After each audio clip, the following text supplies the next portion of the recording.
আসসালামু আলাইকুম ভিউয়ার্স, আজকে আসলাম পদ্মা নদীতে মাছ শিকারের জন্য। আসার পরে আসার পরে নিচে নামছি, দেখি ভাইয়েরা মাছ শিকার করছে। অনেকজন বসে আছে মাছ শিকার করার জন্য। কি অবস্থা, বাদিচ্ছে নাকি খালি? যে ভাই মাছ শিকার করছে, আমিও তো আসলাম, আমার আগে আসছে। ওই সাইডে আরো কিছু লোক বসে আছে, মাছ শিকার করছে। এটা হচ্ছে ইউসুফপুর ধরে, পদ্মা নদী ইউসুফপুর, এখানে মাছ শিকার হচ্ছে। তা আমি একটি জায়গা পছন্দ করে বসে পড়ব, দেখি মাছ হয় কিনা, চেষ্টা করছি।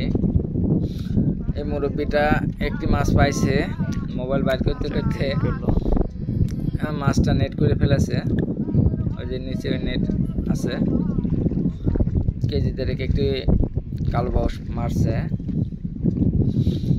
আমরা বসে আছি বেশ কিছুক্ষণ হলো মাছ মারার জন্য, এখন পর্যন্ত মাছ পাইনি। আমি মুরব্বির পাশে এই সাইডে বসছি, আর এই সাইডে আমার কিছু ভাই আছে, ভাইরা বসে আছে, সবাই আশায় আছে যে একটি মাছ পাওয়ার জন্য।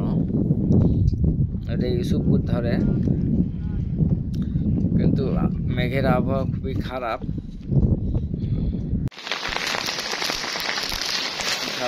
বৃষ্টি আসার কারণে আমার মাছ মারা হলো না, এই জন্য আমরা সবাই আস্তে ধীরে উঠে চলে আসলাম।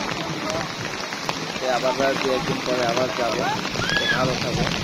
আসসালামু আলাইকুম।